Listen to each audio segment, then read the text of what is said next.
नमस्ते। वर्तमान में राजस्थान में एसआईआर का काम चल रहा है और बीएलओ जो परिगणना प्रपत्र लेकर मतदाता के घर में उपस्थित होते हैं उस समय ये एक प्रपत्र है जो कि आपको उपलब्ध करवाया जाता है। यहाँ पर देखेंगे तो निर्वाचक का नाम, उसका इपिक नंबर और पता, ये इस वर्ष 2025 की जो मतदाता सूची है उसमें जो नाम दर्ज है वो आएगा। यहाँ पर आता है फिर उसकी क्रम संख्या कितनी है, भाग संख्या क्या है और भाग का नाम क्या है, या मतदान केंद्र का नाम और विधानसभा क्षेत्र का नाम, जिला और राज्य आता है। यहाँ पर क्यूआर कोड आते हैं और यहाँ पर मतदाता सूची में जो फोटो है वो आएगी। और इस कॉलम में 5वें नंबर पर आपको क्या करना है, नई फोटो बीएलओ को उपलब्ध करवानी है, वो आपको वो यहाँ चिपकानी है। और उसके बाद ये परिपत्र जो है वो परिगणना प्रपत्र यहाँ पर आपको सिग्नेचर करके देने हैं। बीएलओ यहाँ पर सिग्नेचर करेंगे। ये चूंकि 2 प्रतियों में होता है तो दोनों लोगों के सिग्नेचर होंगे, मतदाता के या उसके संबंधियों के और यहाँ पर बीएलओ के। उसके बाद एक प्रति तो इसकी मतदाता रखेगा और दूसरी प्रति बीएलओ यहाँ ईआरओ ऑफिस में जमा करवा देंगे। उसके बाद में आप ध्यान देंगे तो एक तो कॉलम ये वाला है यहाँ तक का पूरा, तो ये कॉलम वो है जो मतदाता की डिटेल है और मतदाता की वर्तमान डिटेल। यहाँ क्या क्या नाम है देखिएगा, जन्म तिथि है, दिन, महीना और वर्ष 4 अंकों में। उसके बाद में आधार वैकल्पिक है, यदि कोई देना चाहे तो दे सकता है, नए भी देना चाहे तो कोई बाध्यता नहीं है। तीसरे कॉलम में मोबाइल नंबर है, फिर मतदाता के पिता का नाम है, यदि कोई महिला है तो महिला के पिता का नाम ही यहाँ आएगा। फिर पिता के या अभिभावक के जो इपिक नंबर हैं 2025 वाली मतदाता सूची के वो यहाँ लिखने हैं। उसके बाद में माता का नाम आएगा, माता का नाम और माता का नाम यहाँ लिखा जाएगा। फिर माता का इपिक नंबर यदि है तो यहाँ पर उपलब्ध करवा दें। यदि कोई मान लीजिए कोई बुजुर्ग महिला है तो उनकी माता का देहांत हो चुका है तो यहाँ पर इपिक नंबर खाली रह जाएगा। उसके बाद में है पति या पत्नी का नाम, यदि पुरुष है तो उसकी पत्नी का नाम आएगा, महिला है तो उसके पति का नाम यहाँ आएगा। और इस कॉलम में लास्ट वाले में उनके जो इपिक नंबर है वो आएंगे। ये बात हो गई मोटे तौर पर ऊपर वाले कॉलम की। तो ये कॉलम आपका वर्तमान सूचना यहाँ पर लिखनी है। अब सपोज कीजिए कि इस महिला या पुरुष का नाम 2002 की मतदाता सूची में था, तो क्या करना है, इन 2 कॉलम में से पहले और दूसरे कॉलम में से क्या करना है, यदि 2002 की मतदाता सूची में नाम है, 2002 में नाम है, तब क्या करना है, उसका ये कॉलम भरा जाएगा, ये खाली रखा जाएगा। क्या होगा इसमें कि यहाँ पर नाम लिखा है कि निर्वाचक का नाम, तो 2002 की मतदाता। अब मान लीजिए यहाँ पर किसी व्यक्ति का नाम जो है वो विनोद कुमार आ गया और 2002 की मतदाता सूची में नाम उसका सिर्फ विनोद था, तो आपको सिर्फ विनोद ही यहाँ लिखना है। उस समय के इपिक नंबर यदि उपलब्ध हैं तो वो लिखने हैं, रिश्तेदार का नाम लिखना है। मतलब ये कि 2002 की मतदाता सूची में विनोद के पिता का नाम या माता का नाम या जो भी उसके रिश्तेदार का नाम लिखा हुआ था वो लिखना है। उसके बाद रिश्ते का नाम लिखना है कि किस व्यक्ति का नाम, जिस व्यक्ति का नाम यहाँ पर लिखा गया है उसके साथ इस मतदाता का संबंध क्या है। उसके बाद में जिला, राज्य का नाम और विधानसभा क्षेत्र निर्वाचन क्षेत्र का नाम। उसके बाद में विधानसभा निर्वाचन क्षेत्र की क्रम संख्या, वो संख्या हो जाएगी और उसके बाद में ये भाग संख्या हो जाएगी और ये क्रम संख्या हो जाएगी। ये कब की स्थिति है, जब मतदाता का नाम 2002 की सूची में था तब की। अब सपोज कीजिए कि 2002 की सूची में नाम नहीं है, उस कंडीशन में हम क्या करेंगे। यदि यहाँ पर बात करते हैं हम, यदि मतदाता जो है वह पुरुष है तो पुरुष मतदाता का 2002 की सूची में नाम नहीं है तो ये कॉलम उसका खाली रह जाएगा। उसको हम किस व्यक्ति के साथ वेरीफाई कर रहे हैं तो उस व्यक्ति का नाम यहाँ आएगा।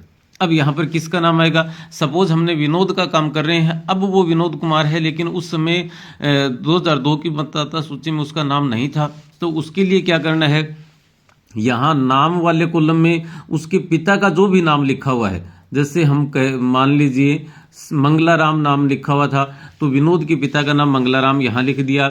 उसके बाद में उनके यदि इपिक नंबर 2002 की सूची में यदि दर्ज हैं तो आप यहाँ लिखेंगे उस रिश्तेदार का नाम, मतलब मंगलाराम के पिता का नाम। मंगलाराम के नाम के आगे 2002 की सूची में क्या नाम था, पिता का नाम जो भी नाम था वो नाम यहाँ लिखेंगे। यदि उसके बाद उनके रिश्ते का नाम लिखेंगे कि मंगलाराम के इस कॉलम में रिश्तेदार के नाम में जिस व्यक्ति का नाम था, माँ या पिता का, तो यहाँ नाम लिख दिया, और क्या संबंध था उनका वो संबंध यहाँ लिखेंगे। फिर जिला लिखेंगे, राज्य का नाम लिखेंगे और विधानसभा क्षेत्र का नाम लिखेंगे। उसके बाद में विधानसभा क्षेत्र की क्रम वो संख्या लिखेंगे, फिर यहाँ भाग संख्या लिखेंगे, और ये जो क्रम संख्या है ये इस मंगलाराम की यहाँ आएगी। तो मंगलाराम की 2002 की सूची में कितने नंबर के क्रम पर उनका नाम था वो संख्या आपको यहाँ पर लिखनी है। ये तो हो गया पुरुष मतदाता के लिए। अब 2002 की सूची में नाम नहीं है, ऐसी कोई महिला है, और महिला दो प्रकार की हो सकती हैं, एक तो बेटी हो सकती है और दूसरी बहू हो सकती है। तो पहले हम बेटी के संदर्भ में बात करते हैं। बेटी है किसी गांव की और उस बेटी का नाम 2002 की मतदाता सूची के बाद जुड़ा है, अभी अविवाहित है, मान लीजिए वो 19-20 साल की महिला है, अविवाहित है, और उसका नाम 2002 की सूची में नहीं है, तो ये कॉलम 1 नंबर का तो उनका रहेगा खाली।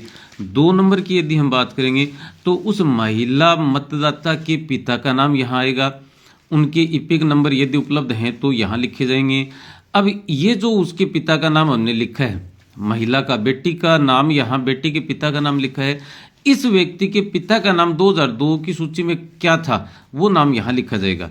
उसके बाद में इनका और इनका, इन दोनों का आपस में क्या संबंध था तो वो संबंध यहाँ लिखा जाएगा।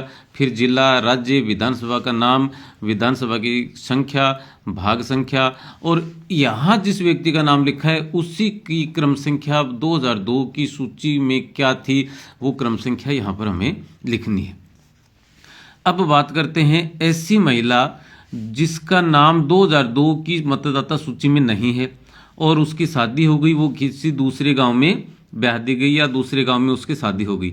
अब चूंकि वर्तमान समय में उसका 2002 की सूची में नाम नहीं और वो इस गांव की बहू है, उस कंडीशन में क्या होगा, उसका ससुर या पति के साथ मैपिंग नहीं होगी। उसके लिए क्या करना पड़ेगा, ये सारी जानकारियां, मोटी जानकारी तो ऊपर आई गई, यहाँ जो नाम है, जो आधार, जन्म तिथि, मोबाइल नंबर, वो यदि उपलब्ध करवाना चाहें तो वो यहाँ आ जाएंगे। उसके बाद में 2002 की मतदाता सूची में नाम नहीं था, बहू थी, और बहू का जो डिटेल है वो क्या होगी, वह बहू या वह महिला जिस भी गांव से है उसका पीहर पक्ष की 2002 की मतदाता सूची का वह पन्ना लिया जाएगा या वहां के बीएलओ से संपर्क करेंगे उसके घर वाले, और 2002 की मतदाता सूची में उसके पिता का नाम जो था वो यहाँ लिखा जाएगा। इसे बहू के पिता का नाम यहाँ होगा या माता का होगा या दादा का होगा या दादी का होगा। उसके बाद में उनके इपिक नंबर 2002 की मतदाता सूची में लिखे हुए हैं तो यहाँ लिख देंगे, नहीं है तो खाली छोड़ेंगे। फिर उस रिश्तेदार का नाम, मतलब बहू के पिता का नाम, माता का नाम, दादा या दादी का नाम यहाँ लिख दिया। इनके नाम के आगे 2002 की सूची में जो नाम लिखा हुआ था रिश्तेदार में वो नाम यहाँ आएगा, पिता या माता का। उसके बाद में उस रिश्ते का नाम, रिश्ता किसका, नाम और रिश्तेदार, इन दोनों के बीच में क्या रिश्ता था वो नाम यहाँ आ जाएगा, पिता या पति का नाम। उसके बाद में जिला आ जाएगा, जैसे झुंझुनू में कोई महिला है और उसका पीहर जयपुर है, सीकर है या चित्तौड़गढ़ है, प्रतापगढ़ है, जहाँ कहीं भी उसका पीहर पक्ष है उस जिले का नाम आएगा। 2002 की सूची में क्या नाम था, 2002 में प्रतापगढ़ तो आ ही नहीं सकता क्योंकि 2008 में जिला बना था, तो जो भी उसका गांव जिला था वो यहाँ आएगा। उसके बाद में राज्य आएगा और विधानसभा क्षेत्र, निर्वाचन क्षेत्र का नाम यहाँ इस कॉलम में आएगा, बहू के पीहर पक्ष का। उसके बाद में उस विधानसभा क्षेत्र, निर्वाचन क्षेत्र की संख्या यहाँ आएगी 27, 28, 30, 35, 200 तक की। उसके बाद में यहाँ भाग संख्या लिखेंगे कि फला विधानसभा की भाग संख्या इतने पर, और उस भाग संख्या की 2002 की मतदाता सूची में यहाँ हमने जो नाम लिखा है इस नाम को कितने नंबर पर इंदराज किया गया था वो नाम की क्रम संख्या यहाँ पर लिखेंगे। और फिर एक ऊपर नया फोटो चस्पा करना है। नया फोटो चस्पा करके मतदाता अपने हस्ताक्षर यहाँ करेगा, बीएलओ यहाँ हस्ताक्षर करेगा। दोनों प्रतियों की एक प्रति बीएलओ के पास रहेगी और एक प्रति मतदाता के पास। यहाँ एक बात जरूर ध्यान दें कि यदि कोई व्यक्ति ऐसा है जो अपने गांव को छोड़कर या शहर में कहीं अन्यत्र रह रहा है और वहाँ भी उसके पास वोटर आईडी बनी हुई है तो यहाँ पर स्पष्ट लिखा हुआ कि मेरे पास सिर्फ एक ही वोटर आईडी है, यदि मेरे पास दो हुई तो मुझे इसमें सज़ा का प्रावधान है। इसलिए भूल कर भी ये गलती न करें कि आप दोनों जगह अपने वोटर आईडी कार्ड बनवा लें। एक ही जगह पर रखना है, किसी भी स्थान को चयन करें, घर वालों से बात करें, तसल्ली करें और एक स्थान पर अपनी वोटर आईडी बनवाएं, दूसरे स्थान की वोटर आईडी को निरस्त करवा लें। या जो परिगणना प्रपत्र है वो बीएलओ को जमा न करवाएं या उनसे प्राप्त ही न करें, तो स्वतः ही एक ही मतदाता सूची आपकी तैयार हो जाएगी। तो कुल मिलाकर ये कहा जा सकता है कि ये जो मतदाता सूची का कार्य है बहुत ज़्यादा टिपिकल नहीं है, बहुत ज़्यादा हार्ड नहीं है। आपको एक नया फोटो बनवाना है, यदि 2002 की मतदाता सूची में नाम है तो कोई भी जानकारी नहीं जुटानी है, सारी यहाँ आ जाएगी। नाम नहीं है तो इस पन्ने पर आ जाएगी, 2002 की सूची लीजिए। किसी बहू के संबंध में थोड़ी सी दिक्कतें आ सकती हैं, हमें उसके पीहर पक्ष में बात करनी है, वहाँ से 2002 की मतदाता सूची का स्क्रीनशॉट लेना है या लिंक प्रोवाइड करवाया जा रहा है उस पर क्लिक करके आप जान सकते हैं। लिंक पर क्लिक करने से पहले ये ज़रूर तसल्ली कर लें कि कहीं कोई ठगी वाला लिंक तो नहीं है। उस पन्ने पर इस बहू के पिता, माता, दादा, दादी का नाम जिस भी पन्ने पर अंकित था 2002 की मतदाता सूची में वो लें और उसकी क्रम संख्या, नाम, रिश्तेदार का नाम, रिश्ते का नाम, विधानसभा, जिला, विधानसभा हो सकता है उसमें कम हो तो कम ज़्यादा का जो भी मसला रहता है वो उस 2002 की मतदाता सूची में जो जो चीज़ें लिखी हुई हैं वो आपको इन 3 कॉलम्स में और ऊपर की जानकारी लिखनी है। उसके बाद में सिग्नेचर करने और मतदाता को उपलब्ध करवा देना है। आज की इस वीडियो में इतना ही, धन्यवाद।